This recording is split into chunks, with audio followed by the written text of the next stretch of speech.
అందరికీ hi hello అండి. నేను మీ దివ్య గారి వంటిలో అండ్ బ్లాగ్స్కి స్వాగతం. టుడే ఏమో బీరకాయ పప్పు చేస్తున్నానండి. ఆల్మోస్ట్ ఇది అందరికీ తెలిసిందే, బట్ నేను బిగినర్స్ అండ్ బ్యాచిలర్స్ కోసం ప్రిపేర్ చేస్తున్నానండి. నేను 2 కప్స్ కందిపప్పు తీసుకున్నానండి. కుక్కర్లో వేసుకొని బాగా కడుక్కున్న తర్వాత ఇందులో 1/4 కిలో బీరకాయ ఏమో పీల్ ఆఫ్ చేసేసి వాష్ చేసుకొని సన్నగా కట్ చేసి పెట్టుకున్నానండి ముందుగానే. ఇప్పుడు 4 కప్స్ వాటర్ యాడ్ చేసుకొని ఇందులో ముందుగా తరిగి పెట్టుకున్న బీరకాయ ముక్కను కూడా యాడ్ చేసుకోవాలండి.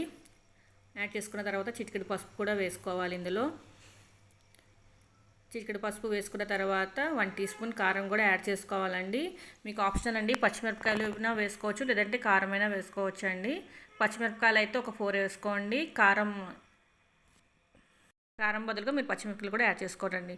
ఇప్పుడు విజిల్స్ పెట్టుకుందాము. ఒక 4 to 5 విజిల్స్ పెట్టుకున్న తర్వాత మూత తీసి చూసి పప్పు మెరిపేది ఉంటుంది కదండి, దాంతో పప్పు మెరిపేసి సాల్ట్ తగినంత వేసుకొని పక్కన పెట్టుకోవాలండి. ఇప్పుడు తాలింపు పెట్టుకుందాము. ఇప్పుడు పాన్ తీసుకొని దాంట్లో 1 టీ స్పూన్ ఆయిల్ వేసుకొని 1.5 టీ స్పూన్ ఆయిల్ వేసుకొని అందులో తాలింపు వేసుకోవాలండి. మినపప్పు, ఆవాలు, జీలకర్ర, కరివేపాకు, ఎండుమిరపకాయలు అండి అని కొద్దిగా వేసుకొని తాలింపు పెట్టుకున్న తర్వాత పప్పులో వేసి బాగా కలుపుకోవడమేనండి. అప్పుడు ఎంతో టేస్టీ అయిన బీరకాయ పప్పు రెడీ. మీరు కూడా తప్పకుండా ట్రై చేసి ఎలా వచ్చిందో నా కామెంట్ సెక్షన్లో చెప్పండి. ఇన్ కేస్ మీలో ఎవరైనా మొదటిసారి వీడియో చూస్తున్నట్లయితే సబ్స్క్రైబ్ చేయడం అస్సలు మర్చిపోకండి. సబ్స్క్రైబ్ చేయండి, లైక్ చేయండి, షేర్ చేయండి. అలాగే పక్కన బెల్ ఐకాన్ క్లిక్ చేస్తే ఆల్ అనే ఆప్షన్ వస్తుందండి. దాన్ని ట్యాప్ చేస్తే నేను అప్లోడ్ చేసే వీడియోస్ అన్ని మీకు నోటిఫికేషన్లో వస్తాయి. అలాగే దివ్య గారి వంటిలి అండ్ బ్లాగ్స్ ఇన్స్టాగ్రామ్ పేజ్ని కూడా ఫాలో అవుతూ ఉండండి.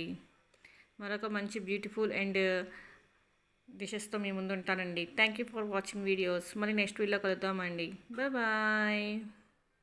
Don't forget subscribe.